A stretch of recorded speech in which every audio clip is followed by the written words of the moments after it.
A very good morning, guest of honor, Mr. Ong Yi Kang, Minister for Health, Ms. Yong Ying Yi, Chairman, SGInnovate and Permanent Secretary for Ministry of Communications and Information, Mr. Cheng Wai Keong, Chairman, SingHealth, Dr. Lim Dri, CEO, SGInnovate, Prof. Ivy Ng, Group CEO, SingHealth, esteemed guests, ladies and gentlemen. Thank you for joining us this morning at Advancing Health Science Innovations, the signing ceremony of the SingHealth SGInnovate Memorandum of Understanding. We are also very pleased to have representatives from the British High Commission, the High Commission of Canada, the embassies of Estonia, the Netherlands, Sweden, US, the Japan External Trade Organization, and the Scottish Development International joining our event. I'm Iris from the SingHealth AI program, and I will be your MC for this event. Today, we will witness the formal inking of the partnership between SingHealth and SGInnovate, which will pave the way for the advancement of health science innovations. And this will be followed by a panel discussion on the key factors of advancing health science innovations among leaders of the healthcare and innovation sectors. To start off today's event, the leaders of SGInnovate and SingHealth will share their welcome remarks. First, I would like to invite Dr. Lim Dri, CEO of SGInnovate, to give his remarks. Dr. Lim, please. Thanks, Iris. A very good morning to everyone. Mr. Ong Yi Kang, Minister for Health, Ms. Yong Ying Yi, Chairman, SGInnovate and Permanent Secretary for the Ministry of Communications and Information, Mr. Cheng Wai Keong, Chairman, SingHealth, Professor Ivy Ng, Group CEO, SingHealth, distinguished guests, friends. My name is Joey. I'm the CEO of SGInnovate, and I'd like to extend a very warm welcome and a big thank you to all of you for joining us this morning to mark this special occasion. I am excited to see our two communities within the deep tech ecosystem coming together and collaborating to build and scale health science innovations. Years from now, I hope people will look back at this moment and say that was a watershed in entrenching innovation in our healthcare system. Many factors give this collaboration cause for optimism. The most obvious is the fact that SingHealth is Singapore's largest public healthcare cluster.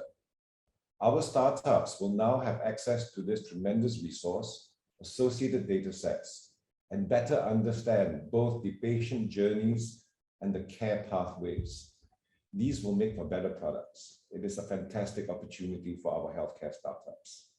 More importantly, there have been significant developments at SingHealth on the innovation front. The first is the creation at SingHealth of the Academic Medicine Innovation Institute, which was just launched a few months ago and which Professor Ivy Ng will say more about. For now, let's recognize that at SingHealth, innovation is not just a pretty buzzword anymore, but is supported by formal infrastructure and resources, which in turn reflects institutional will. Second, announced at the launch of the Academic Medicine Innovation Institute were associated initiatives in the procurement process that will help innovations see the light of day. This is crucial as procurement by large customers is usually the fulcrum upon which the fate of innovations turn, and the buck can literally stop there. SGInnovate is uniquely positioned to partner SingHealth in this great project of turning ideas and research into material impact. For those of you who are not familiar with us, we are a company wholly owned by the Singapore government, formed with the mandate to develop the upstream early stage segment of the nascent deep tech economy so that it can become entrenched, thriving, and respected. Our approach to helping startups is a holistic one, built upon the triple helix of talent, community, and investment. We invest in the most promising startup companies coming out of our universities and research institutes, but we also recognize that money alone is rarely enough for early stage startups. So we also help them find and develop talent and build communities that are of relevance to them, and which give them the best possible chance of business success. We are a small and flexible company because our work in deep tech is both context and time sensitive. For example, in our early years, we were focused on digital deep tech and were investors in the leading artificial intelligence, machine learning, blockchain, and quantum companies of the day. Now that the digital sector has reached what we believe to be escape velocity with healthy investment and exit events, we are also turning our attention to healthcare, agri-food tech, and advanced manufacturing. Equally, the weightage of the components of our triple helix of talent, community, and investment can shift according to the needs of our country and the extant opportunities. The long and short of it is we plug gaps and lubricate. And that's what we hope we can bring to this table. Connect clinical innovators with the people and companies who can help them with, say, regulatory approval, manufacturing, business development and sales, find and develop talent where required, and prime the pump with investments that facilitate subsequent private sector capital. Today's MOU signing event is the first step in this new joint journey of innovation, of which I hope many of you will be active participants. However, let's not forget, in the fog of excitement over innovation, that the object of this exercise ultimately is better healthcare for everyone in Singapore. Let me take this opportunity to thank the organizing teams from the two sides for the hard work they have put in to make today possible, especially after multiple postponements and changes to format. I also want to thank Minister Ong for being here with us this morning and giving your support to this collaboration. It means a lot to us all. And now let me hand you over to Professor Ivy Ng, Group CEO of SingHealth. Thank you. Okay, thanks very much, Dre. And Minister Ong, Chairman SingHealth, Mr. Cheng Wai Keong, Chair SGInnovate at PS and PS MCI, Ms. Yong Ying Yi, CEO SGInnovate Lim Dre, esteemed guests, friends and colleagues. You know, I want to say good morning to all of you. It's a great morning. We're here to witness the start of an exciting new partnership between SingHealth and SGInnovate so that we can advance health science innovations for Singapore and beyond. We should never be satisfied with the status quo and must always be relentless in finding better ways to care for our patients towards better patient experience and better outcomes. As we care for our patients, we see the gaps. We hear the patients' voices that tell us what we must do better in. We track outcomes obsessively and benchmark ourselves to other organizations, the best organizations globally. Then we need to apply ourselves with research and innovation to address these gaps. Minister's quote at the National Medical Excellence Award ceremony just last week, he said, COVID-19 turbocharged innovation in healthcare. And that's absolutely true. When we were stretched out of our comfort zone, we went from having 20 innovation grant applications in 2019 to 54 in 2020. That's more than double. And then this year, we've hit almost 200, which is 10 times what it was in 2019, not so long ago. So yes, Minister, COVID-19 turbocharged the innovation culture because we knew we had to do things differently, and we could only do that by innovating. So from medical devices, we had new respirators, portable anti-rooms to create negative pressure rooms very quickly, mobile apps many in this group, in this audience, created Dr. COVID, when we were told suddenly we had to run 4,000 beds in the expo for migrant workers.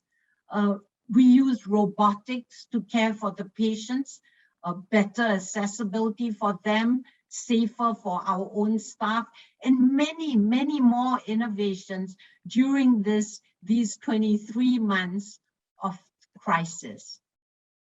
Now we are transiting to endemic COVID-19. And as we prepare to live with COVID-19, healthcare innovation takes on an even greater significance. In SingHealth, we are looking at the 5 Ps. These areas, number 1, patients, how we care for patients.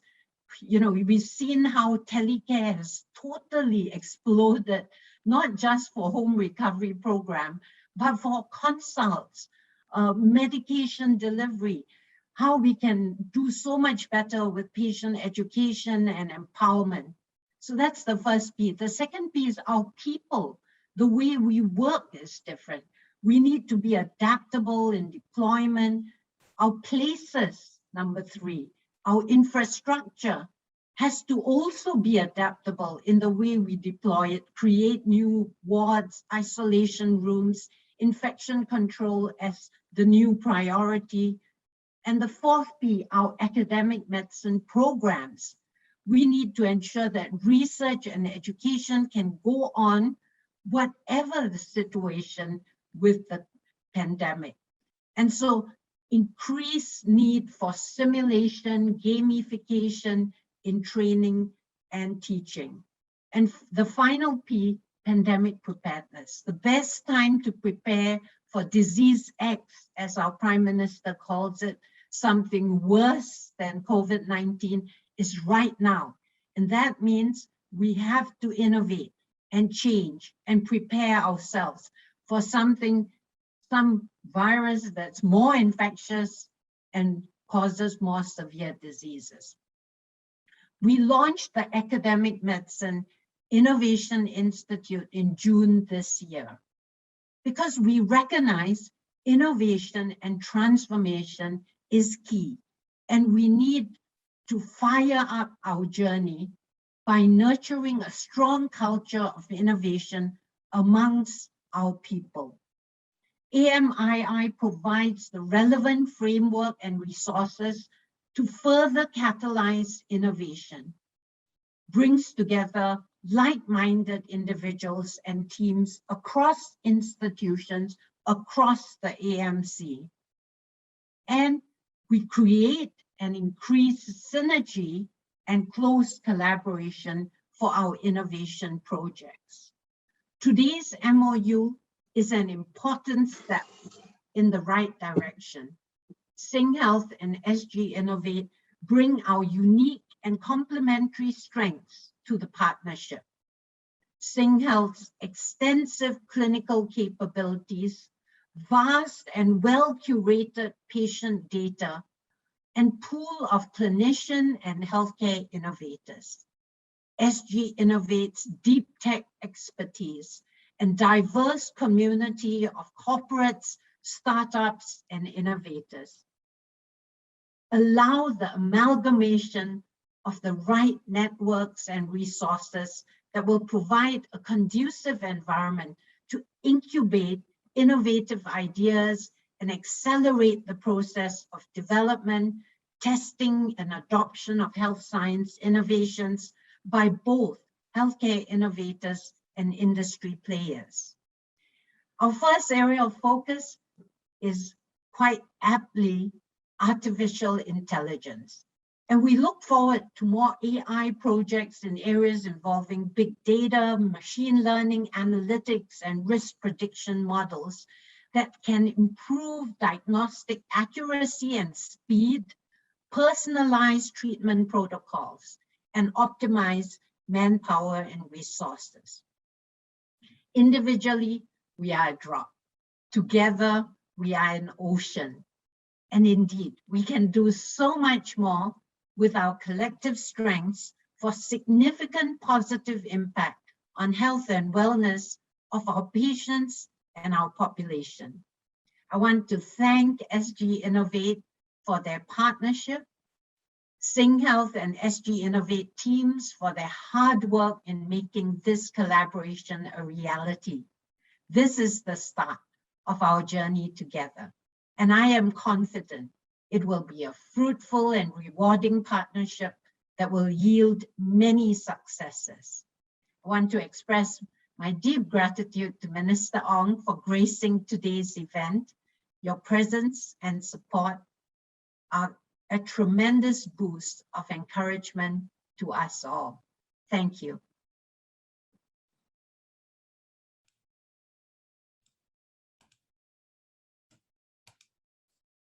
Thank you, Dr. Lim and Prof. Ivy.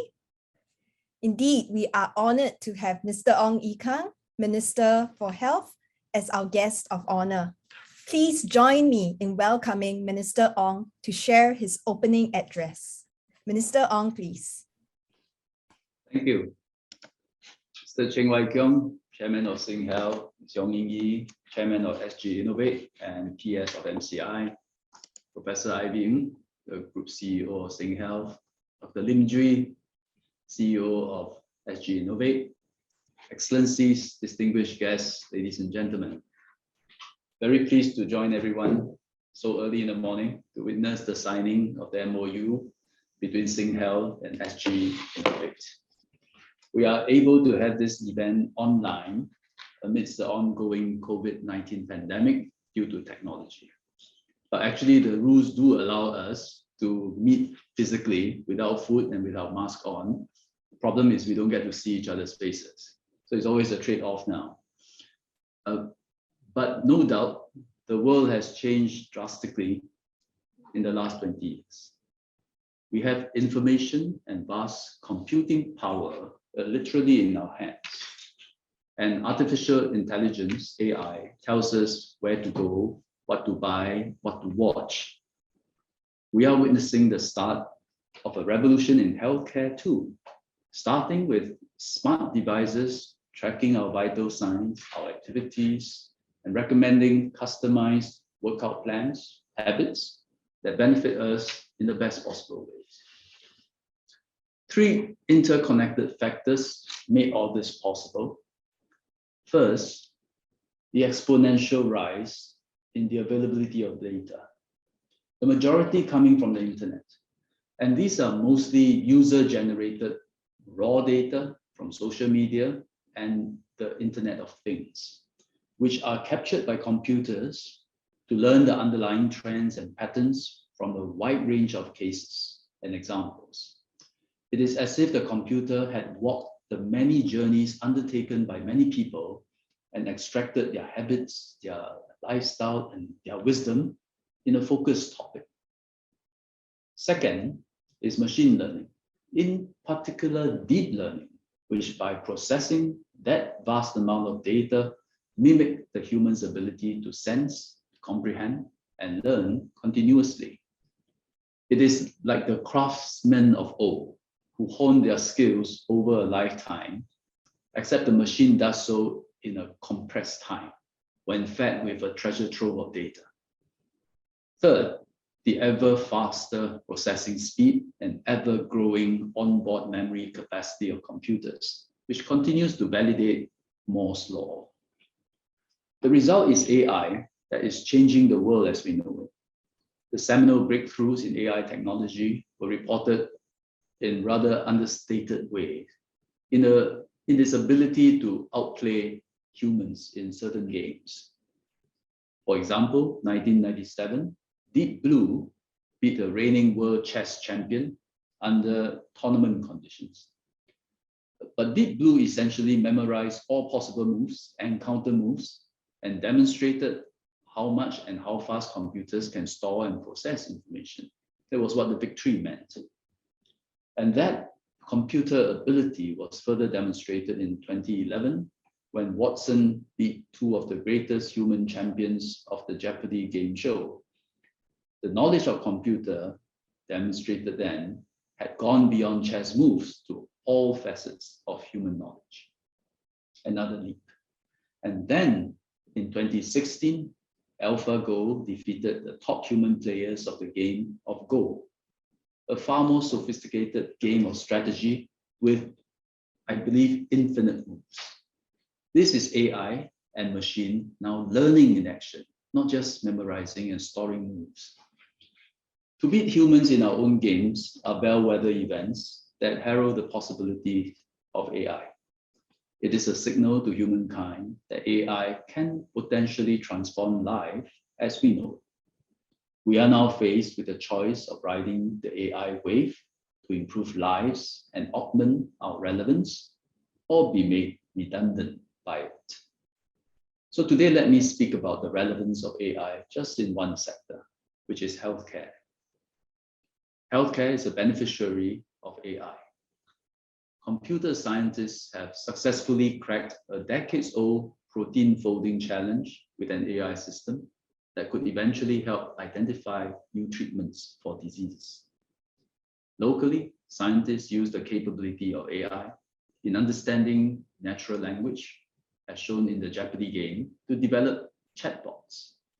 A useful chatbot is Dr. COVID, which can speak to the migrant workers infected with COVID-19 in their languages and enables our healthcare teams to better monitor their clinical and mental wellness at community care facilities. And this was mentioned by Professor Ivy Ng just now. Changi General Hospital and the Integrated Health Information System, IHIS, also co-developed a deep learning system to estimate the likelihood that a patient may develop severe pneumonia based on an automated assessment of chest X-rays. And this allows early intervention from doctors. A joint research team from the Singapore National Eye Centre, called the Singapore Eye Research Institute and NUS School of Computing, they developed what is called Selena Plus, which stands for Singapore Eye Vision Analyzer Plus. It is an AI system which uses retina images to detect major eye diseases. It has been deployed to 20 polyclinics. Selena Plus will help us overcome our shortage of trained healthcare professionals who can detect high-risk patients early and then prevent future blindness. Now, using wearable sensors and cloud computing, patients' real-time vital sign readings and symptoms can be remotely monitored. The data is then analyzed using AI to predict early complications of diseases. So beyond all these examples of current applications of AI in healthcare, there are also immense opportunities to leverage AI to improve care, advance medical science, and ultimately save more lives. Let me briefly mention 3 promising initiatives, not necessarily technological in nature, to boost the development of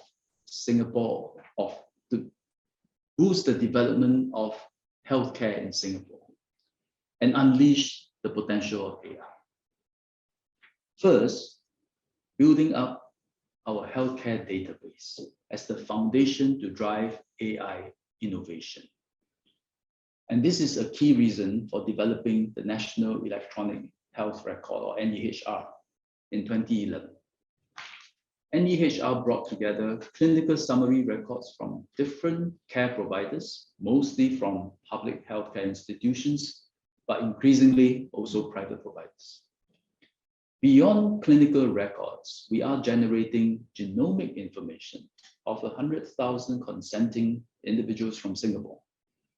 We are accumulating anonymized lifestyle data for research through various national programs and partnerships with the private sector, such as the National Stats Challenge and Lumi Health, and this is HPB's collaboration with Apple. These data will tune the AI systems to our population and our local context, so as to better predict health risks and outcomes and improve recommendations on interventions that could slow down or reverse disease progression. Second initiative, we have put in place regulations and guidelines that encourage and enable the responsible use of AI in healthcare. MOH, the HSA, the Health Sciences Authority, and IHIS have codified good practices through the Agile project. It stands for Artificial Intelligence in Healthcare Guidelines, and put together somehow it spells Agile. And this supports the safe growth of AI in healthcare. This will enhance trust in AI's legitimate and broad usage in healthcare. Third initiative, we are encouraging multidisciplinary collaborations and innovations in AI projects. The most impactful innovations involve a combination of skills and talents across many domains and disciplines, technical and non-technical. We must therefore tap on the range of capabilities in our research, innovation, and enterprise, or RIE, ecosystem, in private as well as public sectors. One good example is the AI in Health Grand Challenge run by AI Singapore, with funding from the NRF. AI Singapore has allocated up to 35 million Sing dollars to support the co-development of AI solutions between public healthcare institutions and the institutes of higher learning. The aim is to enhance primary care, health promotion, wellness maintenance, and disease management. Which brings us to today's event. The MOU that will be signed today marks a new milestone towards a more integrated and forward-looking partnership between SingHealth and SGInnovate. SGInnovate's capabilities are to translate scientific research into technology-intensive applications. SingHealth, on the other hand, is home to our oldest healthcare institution, the Singapore General Hospital, celebrating its bicentenary this year, and one of the most renowned in the world for delivering excellent care to its patients. So together, they can advance health AI innovations in meaningful ways, building upon the national foundations we have set and we are continuing to build that I mentioned earlier. SingHealth and SGInnovate will organize knowledge sharing events, build up communities of practice to bring together deep expertise in healthcare and AI, including the deep tech community of corporates, startups, and innovators. This partnership will also focus on providing startups with the resources they need to develop and grow. This includes connecting innovators to potential investors, supporting startups in developing business plan, go-to-market strategies, and commercial networking.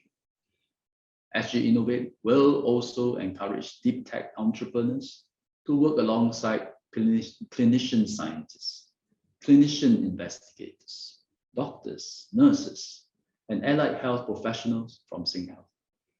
The collaboration can be done through the form of reverse pitches, where innovators from SingHealth present clinical needs to a network of startups to come up with solutions. Finally, the partnership will develop talent through real-world training opportunities and exchanges. And this includes tapping on venture capitalists and multinational companies to provide on-the-job training opportunities to help more local talent develop innovation and enterprise capabilities. This partnership will combine the unique strengths of SingHealth and SGInnovate to harness the vast potential in technology and innovation. And indeed, we are at the cusp of a revolution in healthcare technology. But I'd like to end my speech today with one reminder, one which all the clinicians amongst us instinctively know. Although I'm not one, I know that you feel so instinctively, which is despite the numerous intelligences that technology can mimic, it can never replicate the love, care, and empathy of a good doctor. When AlphaGo defeated the world champion in Go, the champion felt despair. AlphaGo felt neither happiness from winning and no desire to cheer. AlphaGo doesn't love nor hate the game. Healthcare is an industry with high compassion and empathy. In our quest to raise capability and deliver better care, let's make sure AI works alongside us, not as artificial intelligence, but as augmented intelligence that empowers our healthcare workers to have a greater capacity to bring more love, care, and compassion to our patients. I wish SingHealth and SGInnovate much success in this important endeavor. Thank you.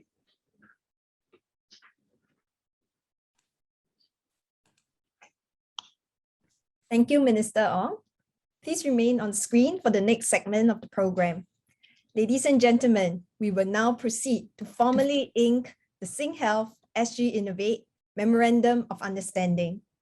I would like to invite the signatories of the MOU signing, Dr. Lim Jui, CEO, SGInnovate, Prof. Ivy Ng, Group CEO, SingHealth, and witnesses of the MOU signing, our guest of honor, Minister Ong Ye Kung, Ms. Yong Ying Yi, Chairman, SGInnovate and Permanent Secretary for Ministry of Communications and Information, and Mr. Cheng Wai Keong, Chairman, SingHealth, to join us in the ceremony by turning on your cameras.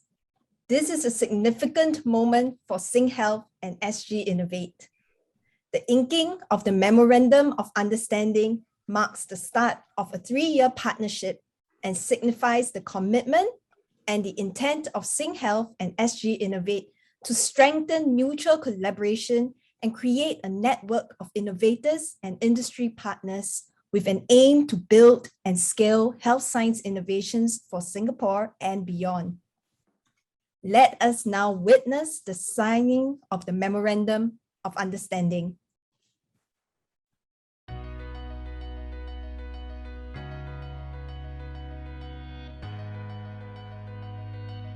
Ladies and gentlemen, let's put our hands together to commemorate the start of the partnership between SingHealth and SGInnovate.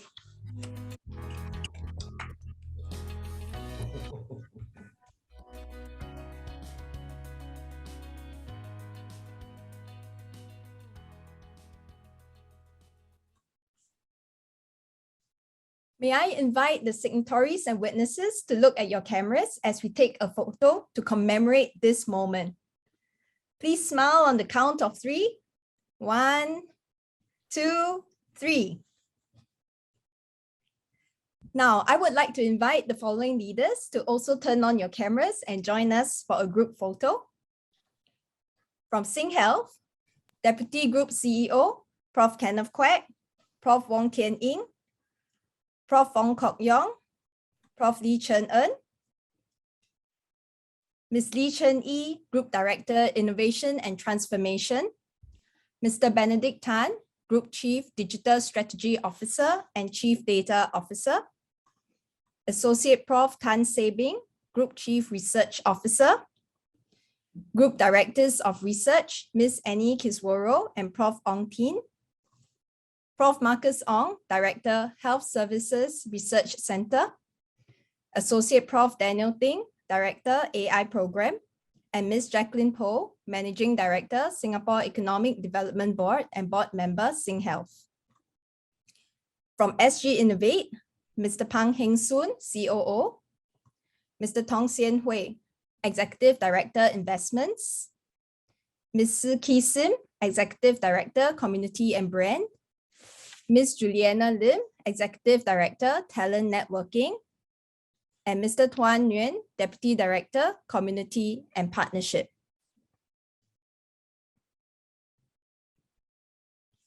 Smile on the count of 3. 1, 2, 3. Thank you, ministers and leaders. You may now turn off your cameras. For our next segment, we will have a short sharing from SGInnovate and SingHealth. First, let us welcome Ms. Soo Ki Sim, SGInnovate Executive Director of Community and Brand, to share with us about their approach to building Singapore's deep tech economy. Ms. Sim, please. Good morning, Minister for Health, Mr. Ong, Chairman of SingHealth, Chairman of SGInnovate, Group CEO SingHealth, CEO, SGInnovate, distinguished guests. SGInnovate was formed 5 years ago with a mission to help entrepreneurial scientists build deep tech startups. We do this by investing in startups, developing talent, and matching them with exciting companies and building a robust and thriving community. In the 5 years since our inception, we've invested $60 million in over 80 startups, which has led to $800 million being catalyzed in the form of follow-on investments. We have also developed Singapore's only talent platform focused on deep tech careers and skills development. And we've built Singapore's largest and fastest growing deep tech community with a large network with close to 70,000 contacts in our database, comprising talent, researchers, investors, founders, corporates, people from across the innovation ecosystem, both locally and internationally. In fact, the health and biomed sciences sector has been our largest innovation community. Next slide, please. At SGInnovate, we have been primarily focused on deep tech, and we define deep tech as being heavily steeped in science and research, which generates highly valuable intellectual property and with high barriers to entry because it's multidisciplinary, but also requires a high degree of specialization both at the point of invention and application. Many of these emerging technologies are disruptive and will have an impact on how we live, work, and play. Just think of the mRNA vaccines and their impact on our management of the pandemic, or the effects of alternative proteins and cell-cultured meat on our food production systems. In many instances, deep tech also holds the key to addressing many of the global challenges we face today, from the climate crisis to food security. 97% of deep tech ventures tackle at least one of the UN's Sustainable Development Goals. Because of these characteristics, many areas of deep tech are increasingly recognized as new engines of economic growth due to their potential to create new industries and high-value jobs. Next slide, please, Jin. So this slide shows all the areas that we've invested in, but increasingly we are focused on the 4 key areas highlighted in yellow. These are healthcare and biomed sciences, agri-food, advanced manufacturing, and sustainability. And these are areas that are also very closely aligned with Singapore's RIE 2025 priorities. Not only are they of economic significance, but they're also vital to the overall resilience of us as a nation. In addition, Singapore's Green Plan and also our 30 by 30 food security strategy have set very ambitious targets. And innovation is going to be critical for us to be able to achieve these goals. And deep tech will have a major hand in helping us get there. Next slide, please. We believe in the power of partnerships and collaboration to drive innovation. And we work with organizations from across the innovation ecosystem in both the private and public sectors so that we always have our finger on the pulse of emerging technologies and the impact that they will have. We want to be able to share knowledge and learn best practices from other players in the ecosystem. We want to connect our startups with corporates to help them to scale and grow, and to expand international networks to enable market access for our startups and to position Singapore as a place of thriving innovation. Next slide. For more deliberate and concrete outcomes, we've focused a lot of our efforts on driving collaboration between our startups and corporates through open innovation forums. Together with partners such as EDB, IMDA, and Enterprise Singapore, we work with corporates to identify their problem statements, which are then presented to startups. Startups are then invited to submit their proposed solutions. To date, we have organized such reverse pitches, which have led to a number of POCs, with several others still under discussion. And this is something we will definitely be exploring with the SingHealth team. With this MOU in place, We look forward to driving more innovation in the healthcare space. We've had a wonderful partnership with SingHealth to date, and we look forward to an even stronger partnership with more innovation to come, where we can build innovation from Singapore for the world. And with that, I thank you.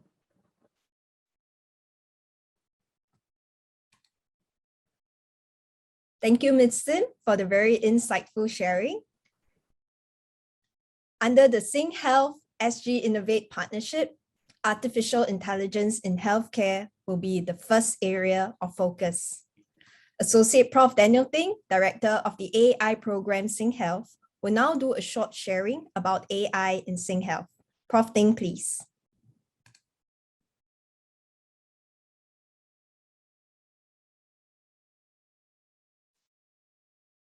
Good morning, everyone. Mr. Ong, Chairman, SGInnovate, Chairman SingHealth, GCEO and CEO, and everyone here. Thank you for joining us in such an exciting morning. And it's a great privilege to be able to share some of the AI activity that we have done in the SingHealth domain for the past many years. And my name is Daniel. I'm the director for the AI program for SingHealth. So allow me to share, to use the next 5 to 10 minutes to actually share some of the work that we have actually done for the past few years. We know AI is currently the 4th industrial revolution, and AI has to talk and has to interconnect with other digital technology, including IoTs, 5G, 6Gs. We talk about AI, machine learning, and deep learning, and also the next digital, the innovation technologies such as blockchain as well. So we know Singapore is always wishing to be the smart nation. And right now we are doing a lot of the different great initiatives to push towards that directions. And right now the trends in healthcare includes the aging, chronic diseases, decreasing manpower, higher patient expectation, the significant rise in the healthcare costs, and of course that made worse by the COVID-19 pandemic crisis. Hence the urgency to actually undergo digital transformation of medicine and healthcare as well.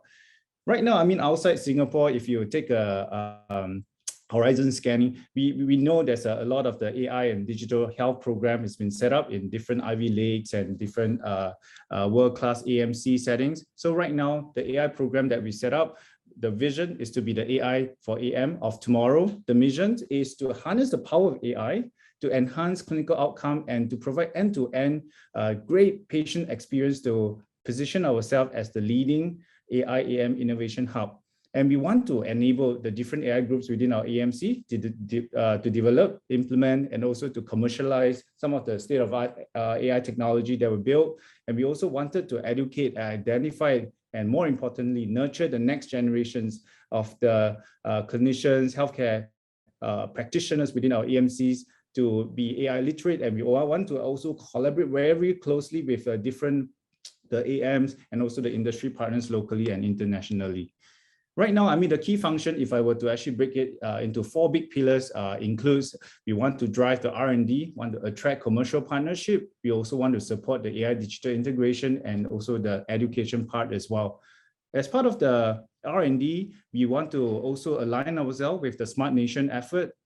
And we want to not just focus on the clinical part, but also more importantly, the nursing, allied health, and operational related AI the areas. And the technical areas that we are currently focused on is database, image-based, multimodal, NLPs, and a lot of the RPA stuff as well that we are actually looking at. We want to bring the AI solutions to the bedside and also in alignment with the Smart Nation effort that I mentioned before.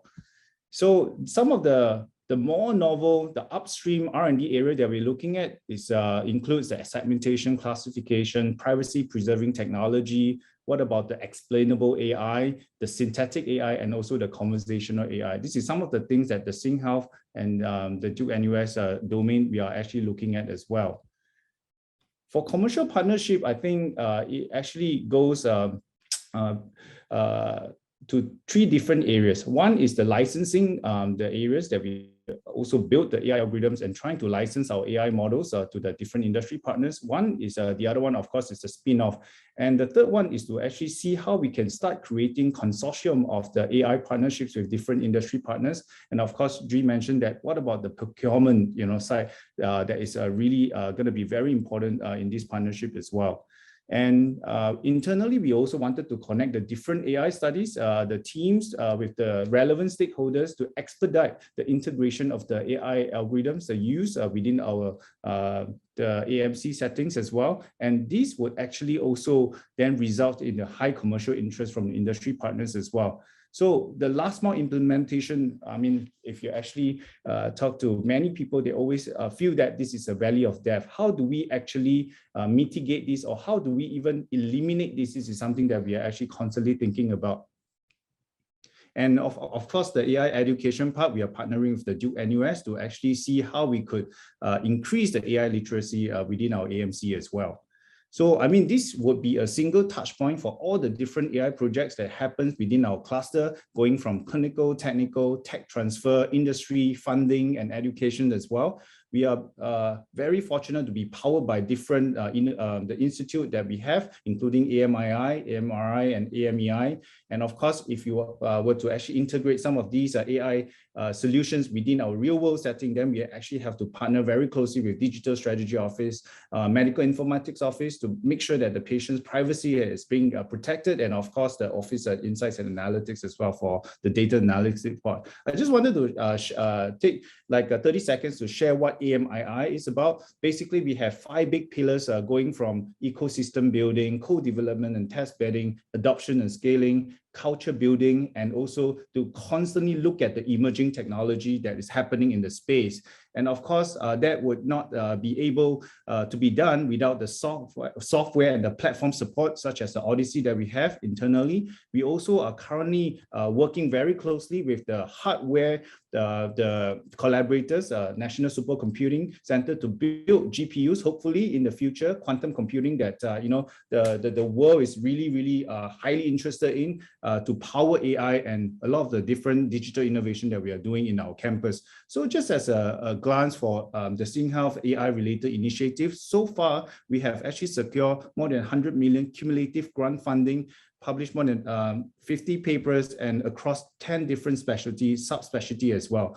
I mean, right now we are looking at the NLP space, natural language processing. Of course, the blockchain is being the next digital innovation technology as well that we are looking at. So, I mean, these are some of the examples of the AI projects that's happened in the surgical discipline, the cardiology and the radiology disciplines as well. Of course, we also have the emergency medicine pathology. We also signed the MOU together with Philips to actually see how we can power the pathology-related AI initiative within our institution. And of course, the ophthalmology. We have also had a great privilege to actually start the journey many years ago, and so far also thankful to the Smart Nation Office to actually include Selena Plus as one of the national AI strategy as well. The AI Grand Challenge that Minister Ong has actually mentioned, thanks to the AI Singapore for funded us with a 25 million AI Grand Challenge in Health Grant, the Jarvis DHL. This is currently ongoing. We also recently secured the industry alignment funding from NRF, looking at how we can actually build the image-based and the multi-model platform using the AI as enabling solutions. And of course, how do we then actually use blockchain to help AI to provide governance, regulation, as well as transparency in terms of some of the AI solution that we are doing. And outside AI, I mean, blockchain, of course, in the midst of the pandemic crisis, we actually use the blockchain very heavily in terms of pandemic surveillance, contact tracing, and we can also potentially use it for EMR, clinical trial, supply chain monitoring and stuff. I mean, Singapore has recently, the MAS has actually published this. We want to be the global cryptocurrency hub. And my question is, can we actually also be the blockchain in healthcare hub at the global setting? I mean, currently, this is just some of the examples. This is not exhaustive list of the AI startups within the SingHealth Duke-NUS domain. And the question is always, what's next? And Singapore to become the Silicon Valley in the East, my question is this a dream? In my very humble opinion, I think this is no longer a dream. And then with the strong partnership with SGInnovate, I hope this can make our dream come to reality. Thank you very much once again for the kind invitation to share, and thank you everyone to be here to witness this exciting MOU between SingHealth, Duke-NUS and SGInnovate. Thanks very much.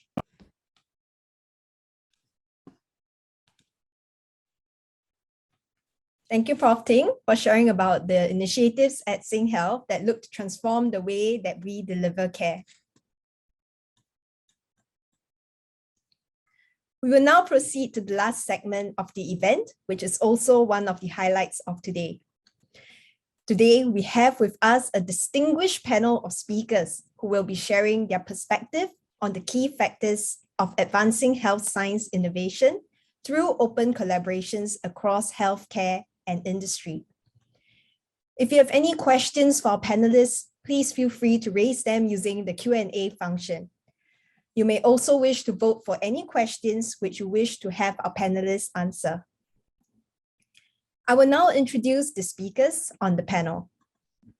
First, we have Dr. Lim Dri. As CEO of SGInnovate, Dr. Lim is committed to helping entrepreneurial scientists build and scale deep tech startups. He and his team work with a wide range of partners and co-investors to back this unique group of founders, and together they contribute to solving global challenges through research-based solutions. Secondly, we have Ms. Lee Chen Yi, Group Director, Innovation and Transformation at SingHealth, and co-chair of the SingHealth Duke-NUS Academic Medicine Innovation Institute. Ms. Lee works with stakeholders across the SingHealth Duke-NUS Academic Medical Center to chart the innovation agenda, to facilitate ground-up innovation, and support strategic cluster-wide transformation projects. Last but not least, we have Ms. Jacqueline Poh, Managing Director of the Singapore Economic Development Board. Ms. Poh is no stranger to the tech industry and startup ecosystem.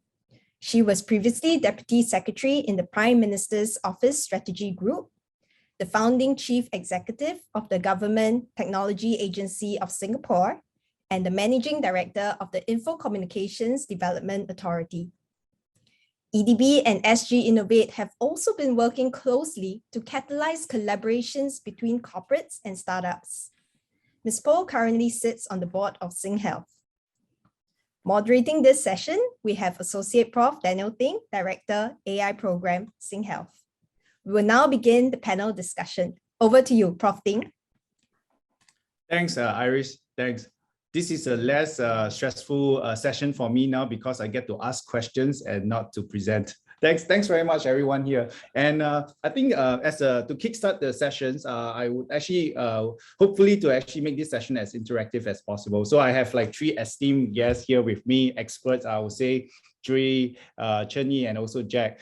Well, I mean, shall I actually get everyone to just say a few words before we start? Chen Yi and Jack, I think Dri has actually have the privilege to to share some of the things that SGInnovate does, and perhaps I'll get Chen Yi and Jack to spend like 1 to 2 minutes to just to quickly introduce what EDB and also of course the Innovation and Transformation Group are doing. Then we can actually kickstart with the panel discussion.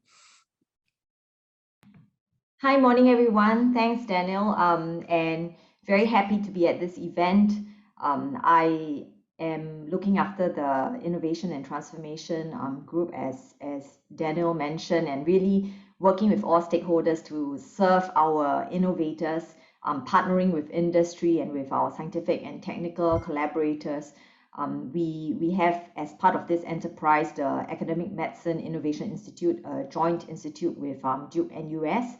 And we really look forward to this partnership between SingHealth and SGInnovate driving some of these collaborations even further. Thanks. Thanks, Shaggy. Jack. Thank you very much, Danielle. Can you hear me? Yeah, very well. Very nice and clear. Well, congratulations to both SingHealth and SGInnovate as a very proud board member of SingHealth, as well as someone who's been involved in SGInnovate's journey since the very beginning when it was part of IDA. I would really think that there's so much progress that has been made by both organizations in pushing out artificial intelligence as well as other use of deep tech innovations in healthcare. I'm the new EDB MD. I've been in this job for about a month now, and it's been hugely fulfilling. We're looking at a number of areas related to health and human potential in collaboration with A*STAR, as well as looking at, in general, the healthcare and health tech ecosystem, together with the MNCs in Singapore, many of whom that we have attracted here, but also increasing number of foreign startups that are seeing interest in basing out of here and doing their R&D here. Thank you, Jack. Dre, after the ladies, would you like to actually add a few more points before we kickstart with the session? No, I think much has been said about SGInnovate. I'm just really happy to be here. As you know, I still maintain my professional registration in medicine, which allows me to do some clinical work. But so this is a subject matter that's very close to my heart. I've been involved in healthcare innovation for a long time, so really excited to be doing this. And a lot of it, my thanks has to go to you, because you've been the engine behind a lot of this collaboration. So thanks, Daniel. Oh, thank you. Thank you for all the kind support. I also wanted to give a shout out to all the organizing team for actually putting this together. Yeah, my sincere thanks to everyone. So without further ado, let me kickstart with some of the questions that we have. And for the audience, please feel free to post more questions on the chat group as we speak, and then I will actually try my best to also keep an eye on that. So I mean, the first questions I would actually like to ask pose to Cheng Yi this, right? I mean, right now the trends in the healthcare. What do you see at the global scales, and how is Singapore actually, or even SingHealth, is positioning ourselves towards all these trends that's happening so rapidly at the global scale? Cheng Yi, yeah. And then I'll also, of course, invite comments from Jack and Dre on the same questions as well. Yeah. Yeah, thanks, Dan. I think we are seeing a lot of innovation in AI for different use cases, such as image recognition, anomaly detection for the radiologists and pathologists, and for triaging apps. I think Minister gave some examples earlier. And we at SingHealth have a chatbot deployed at SingHealth polyclinics, triaging patients for consultations with heart center, booking referrals automatically according to urgency. And we've just deployed a triaging and appointment chatbot for dental conditions, and we're going to trial a similar one for eye conditions early next year. Optimization algorithms are being used widely in other industries, whether it's pricing optimization on Grab or on Amazon. And in SingHealth, we have also used algorithms to predict no-show of patients, so we can make better use of our outpatient appointments. There's also a team working on prediction of what types of ad hoc instruments will be required for surgery to make the work of nurses more efficient. I think globally, we are seeing the rise of telemedicine made possible by technology. Certainly, as Prof. Ivy said just now, COVID has given this a huge boost. So whether it's remote vital signs monitoring, stethoscopes which can record and send heart and lung sounds accurately for remote consultations, or video consult platforms which are simple to use, and of course, efficient supply chains have to back that. We're seeing consumer apps direct to patient, assisting patients as well as the well public with everything from weight management to mental health. And certainly in SingHealth, we have Health Buddy, which allows patients to do mobile registration, mobile appointments, mobile payment, and the team is developing new features all the time. And I would say also for several of these features, we subsequently shared the code with Health Hub as well to make sure that our patients can access them via both apps, and to share that nationally. Together with iHis, SingHealth also recently developed My Visit on the Health Buddy app, which allows patients to fill in pre-consult questionnaires so that patients can show their doctors how they're doing before the actual consult, hopefully have a more fruitful and efficient consultation. Doctors can send patients a consultation summary, and we are happy that we are seeing increasing take-up rates from patients. At the latest trial deployment at the National Heart Center, the take-up rate was close to 50%. Robotics are also increasingly common, not just for surgeries, but also transport of materials, specimens, or to help our staff do their work safely. So, for instance, I think it was featured in Tomorrow's Medicine, our SingHealth publication, that some of our radiographers in Sengkang Hospital and Singapore General Hospital are using robotic arms to assist them in scanning patients with an ultrasound probe so that they can avoid chronic joint injuries and back pain when they have to hold awkward positions repeatedly. And we are also developing robots for various use cases, such as to assist nurses in the packing of instruments in the sterile supplies unit, or to supply instruments in the operating theatre. Digital twins are also interesting. In other industries, they have been used to predict supply chain blockages and then to figure out a workaround ahead of those anticipated blockages. And we have a team currently working on a digital twin of SGH to predict and monitor disease outbreaks. And this actually started from an earlier project in Expo last year when we were caring for COVID positive migrant workers there. I think you mentioned just now also, and I totally agree, robotic process automation, or RPA, is very promising in terms of the potential to reduce manpower for repetitive administrative tasks. And we are starting to use RPA in SingHealth for things like processing of claims or payment. Over to you. Thanks, Jenny. I think that's super exciting. I mean, you actually touched about at least 8 to 10 different big domains that I think the healthcare trends is really talking about. And Julie, I think you mentioned also about a little bit about the procurement side, right? How can actually these expedite the translation of, all these health technology, innovations into the healthcare space? But perhaps I could actually invite a comments from you on this point. Ken, I have to, this is a tricky subject because, procurement is also exists to get, when you're able to purchase at scale. I mean, the organization derives economic benefit from it, right? But sometimes that becomes an end in itself. And procurement, I think, inherently needs to be conservative. Yeah. So when a startup comes up with a solution, and there's a big company that comes up with something similar, I think the tendency is to always, it's safer to go with the big company. Actually, one of our directors on the SGInnovate board, Mr. Jean-Luc Patel, who was previously the head of Medtronics and Baxter's international operations in Singapore, used to say that the awful reality is when something goes wrong, you want someone to blame. And that's always been the strength of these big companies. And again, that speaks to our work in bringing small companies together, or clinician innovators to work with larger entities because you need their help.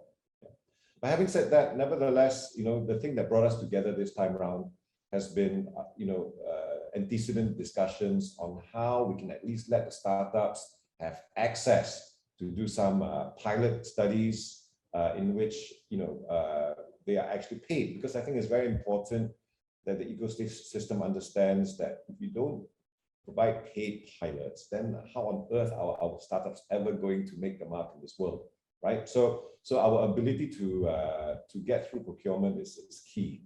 Yeah, there must be a way. I think IDA had a very interesting accreditation agency.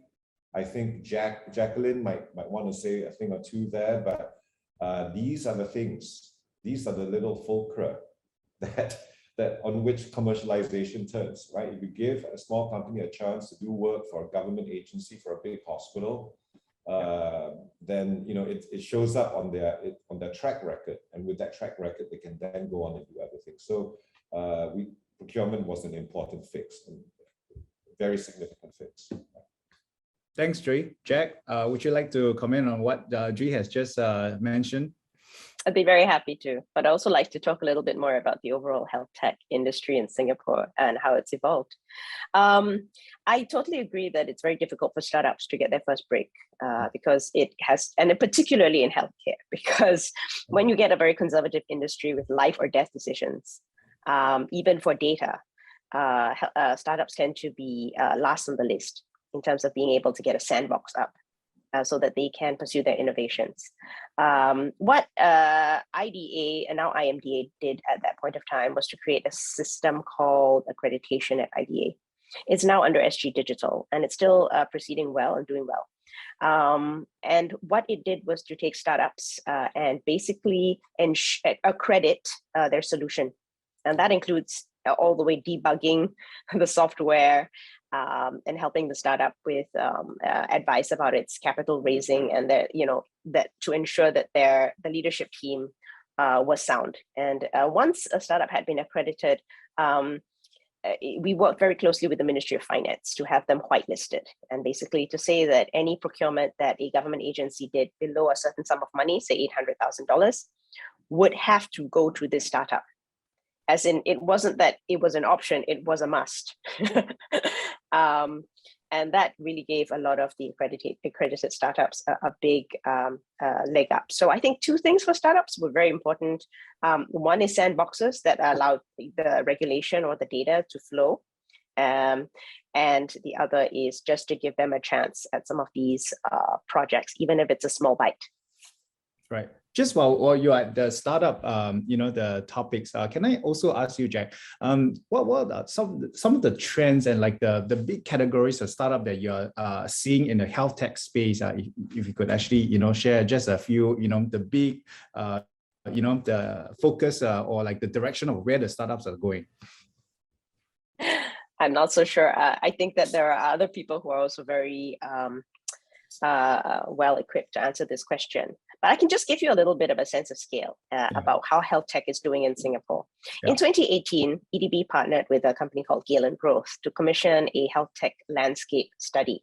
Yeah. That study showed that in 2012, there were only 45 health tech companies in Singapore. In 2018, there were 170 health tech companies. And by now, today, we estimate today in 2021, there are around 250 going concern health tech companies operating in Singapore today. And that's across a whole range of functions from just sort of medical devices to sort of digital, to telemedicine, and so on. And so a lot of these companies use the technologies that you've been mentioning earlier, blockchain, AI, robotics, and so on. And I think it speaks very well for the ecosystem that it's developing so fast after COVID. I mean, the industry really needs a lot of partnership between different stakeholders. This would include your healthcare institutions like the hospitals and clinics, the providers of capital like VCs, who have frankly been very, very forward in coming out with very big checkbooks in the last 2 years. So it's a very good time to raise funds for health tech. For anything from diagnostics to it's just robotics, they're on the lookout for high potential products. And then we have, for many years now, had a biomedical cluster in Singapore with large multinational corporations, including all the big pharma companies, also medical device companies, and they are looking for partnerships with startups that are providing innovative solutions that disrupt traditional healthcare models. And we have, of course, sort of supportive government agencies like MOH, with the MOH Office of Healthcare Transformation, and with SingHealth, for example, willing to try out new kinds of innovation in Singapore. And I think if you pull all of these different pieces together, together with EDB, ESG, and MOH, I think there's a lot that can be done. Thanks, Jack. Thanks very much for the kind sharing. And I just wanted to direct the questions to Cheng Yi on the, the procurement side that actually Dre has mentioned. And Cheng Yi actually, I think, is spearheading that piece in SingHealth. And perhaps Cheng Yi can also share more what some of the, the new initiative on the procurement side that we are actually trying to do. Yeah. Yeah, thanks, Dan. Dre is right. I think we had actually sought feedback from our innovators and also from the companies that we work with, what some of the pain points were. And we realized that some of these procurement issues were a major bugbear, which is why we have worked out together with ALPS, with the strong support of ALPS, procurement green lane for innovations. As long as you fulfill certain objective criteria, such as the potential for scaling, we will put these innovations on procurement green lane. And of course, for co-developed innovations, we are developing a process so that there's a non-procurement route that we can work with companies on. So we hope that will go some way towards helping our companies and our innovators. I also want to say something about startups. I think at SingHealth, we are a big believer in giving startups a chance to thrive. And in fact, I mentioned Health Buddy just now. The company that supports Health Buddy Tech Studio is a startup. We have a nursing software suite where we allow patients in our inpatient wards to do everything from meal ordering to seeing their trended test results, their schedule while they are an inpatient. That's supported by 2359, a startup which I think has been since acquired by NCS. SG Spark was mentioned by Prof. Ivy just now. Those are mobile anterooms that have been developed by the anesthesiologists and a Singapore startup, small company called Biofactory. We have SwapBot, another innovation that came out of COVID. And really, that's a swabbing robot also developed with another startup, BioBot. So these are just some examples, and I think we definitely benefit also from that strong partnership with Enterprise Singapore. And we are hoping, certainly with SGInnovate, to take this further and support our startups and small and medium enterprises. Thanks, Cheng. Thanks very much. And Tri, can I ask you, apart from the procurement, the matters that you mentioned just now, from the engagement with the angel investors and VCs, what is some of the business models or like the characteristics they are looking for in terms of the startup so that you can actually get more funding, like what Jack was saying, the money is there, but it doesn't mean that you go to them, you get the money. So how do we make the pitching easier if you have some pearls to share with the audience? Yeah. Sure, Daniel. If we're looking at professional investors, like hardcore biotech investors, then a couple of things. Generally first, the need must be well spec'd. We used to say that in biodesign. Iris is one of our biodesign fellows. Yeah. And that means that you're going to understand the need. It's not enough to say, oh, there's a need to solve cancer, right? What cancer, which subtype, why, and then you've got to match it against the stakeholders, the markets, and then so if it's a well-spec'd need, you come up with insights into opportunities that were not previously interrogated for any number of reasons. That makes it interesting, right? And then, of course, the science itself, needless to say that, the science itself that you are proposing to use to address this problem must be pretty sound, right? But beyond that, I would say specifically to healthcare startups, and this is born of my experience working with international biotech investors, there must be a thorough understanding of, number one, the patient journey, and number two, the care pathways. And it's got to match. If we just fix one but not the other one, if it addresses the patient need but it doesn't address a doctor's concern or his limitations, then sometimes it doesn't work. So it's a combination of things. But I just want to say, actually, the most important thing is not in the business proposal, it's in the individual himself. And this is where the art of investment comes in, right? Is this guy fighter? Is he determined? Is he honest?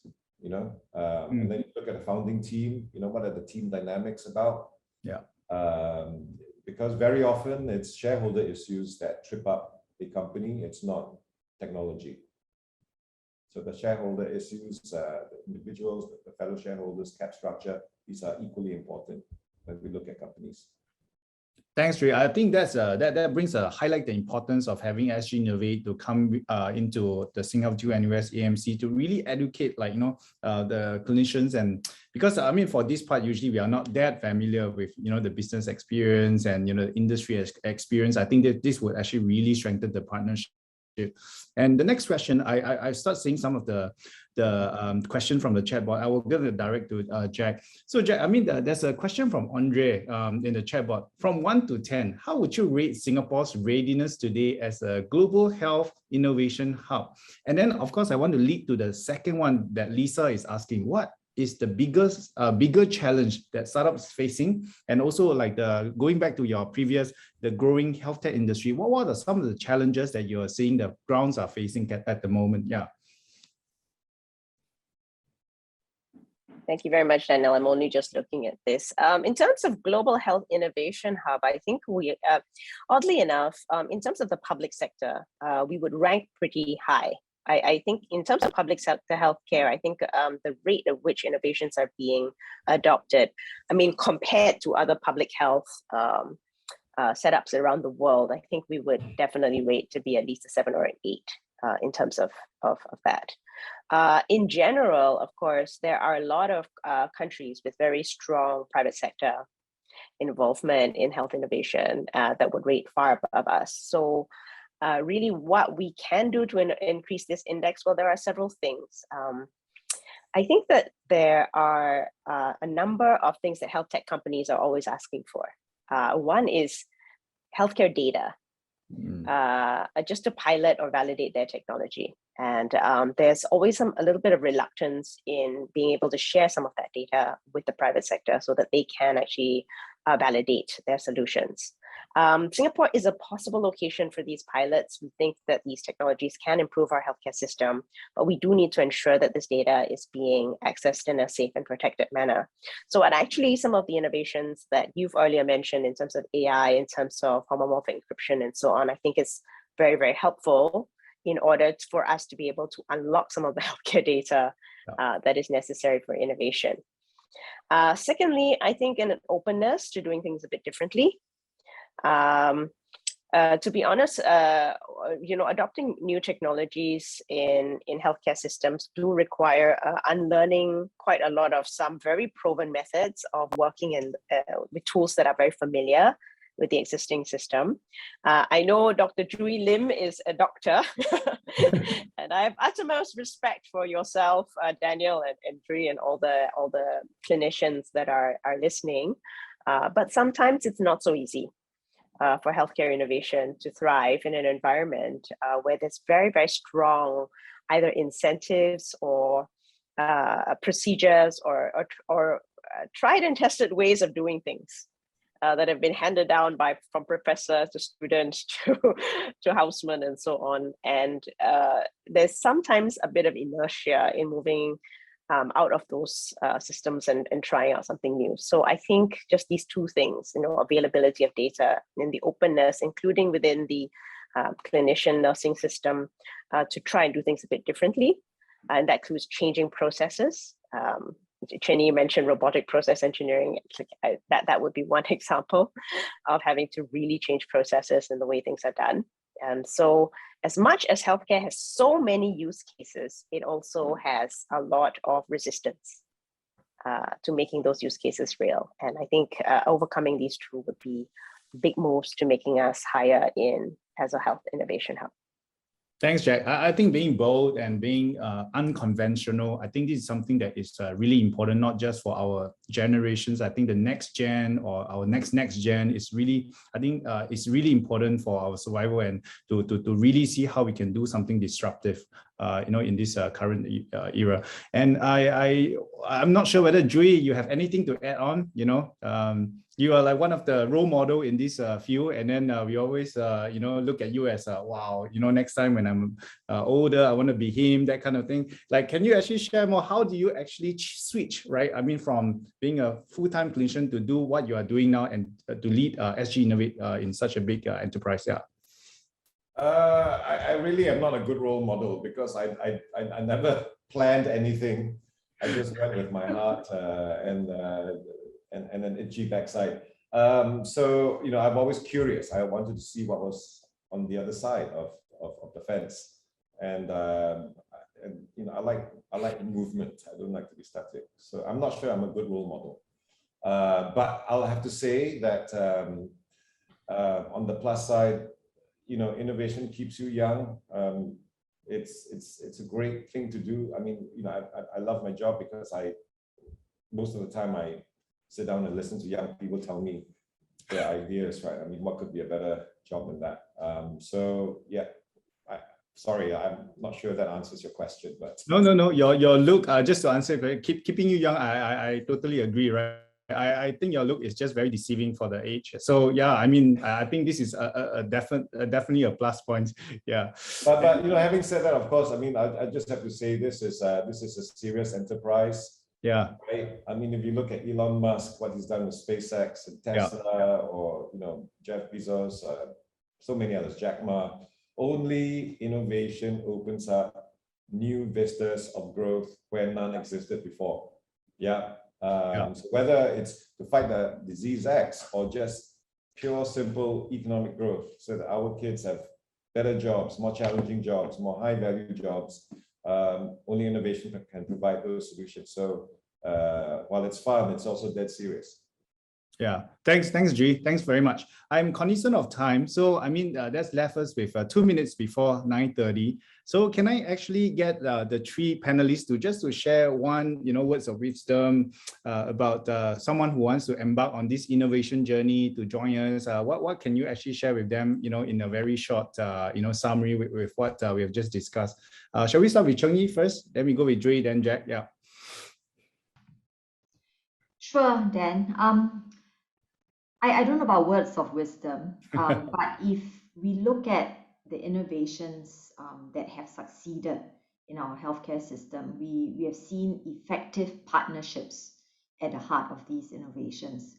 So I think you need a genuine spirit of collaboration between the teams and the clinician innovators, the technical and scientific corporate partners, you know, all sides committed and open-minded to keep taking in feedback and iterating. We need strong partnerships between the innovation teams and the host institutions and the host departments so that there is buy-in to use and to deploy these innovations.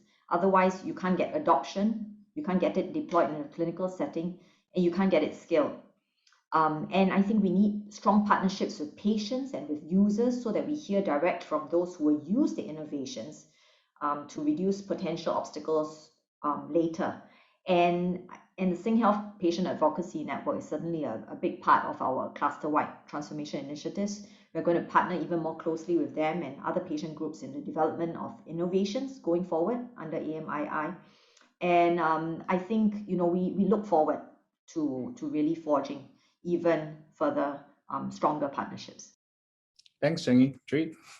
Yeah, you know, entrepreneurship is a bit like getting married, right? You're never sure if it's the right person. You know, you're not sure if it's the right time. Should I make some money before I have the kids?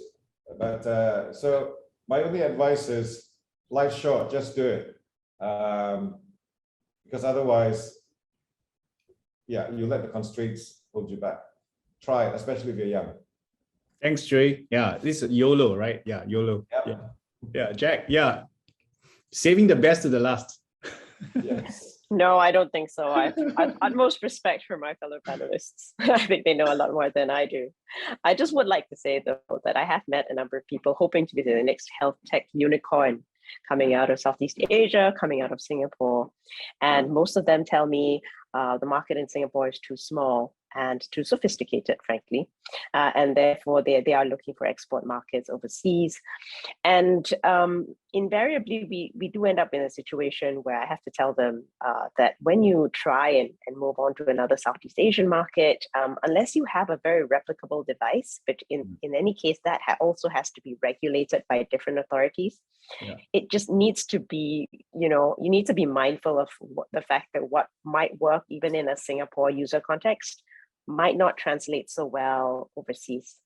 And the thing about healthcare and the reason why technologies are also both it's the longest to adopt technology. Healthcare has been known to be the last to adopt certain technologies, but when it does, it sticks for a very long time. So so when you start thinking about making and exporting that product, think about the characteristics of the market you're going into. Think about the cost to serve, think about the willingness to pay, think about the regulatory conditions, think about the size and number of people in those hospitals, or the nature of the distribution of those clinics, or even, the sort of beliefs that consumers have about healthcare, which really differ in different countries, even within Southeast Asia. It's very worthwhile being quite cognizant of your competitors and what you're up against. And if you do so, I'm really hopeful that we can get that unicorn. Yeah, thanks, Jack. Thanks. Knows your competitor well. I think that's very important as well. Yeah. Okay. So with this, I would like to close this session. So thank you everyone for the kind, sparing of your time for this morning. And then hopefully we can actually strengthen the partnership, and we should do more for Singapore. Thank you once again, and have a good morning, everybody. Yeah. See you guys. Thanks, Daniel. No problem. Thank you, everyone. Good seeing you all. Thanks, everyone. Thank you, panelists. Ladies and gentlemen, we have now come to the end of our event. But the collaborative journey for SingHealth and SGInnovate has only just begun. Let us look forward to partnering with corporate and innovation leaders who are interested in building and scaling health science innovations, as well as more initiatives where the healthcare and innovation communities can gather to exchange ideas, build networks, and explore new innovations that can impact lives. On behalf of SingHealth and SGInnovate, we would like to thank you for joining us today. We wish you a very pleasant day ahead. Thank you, everyone.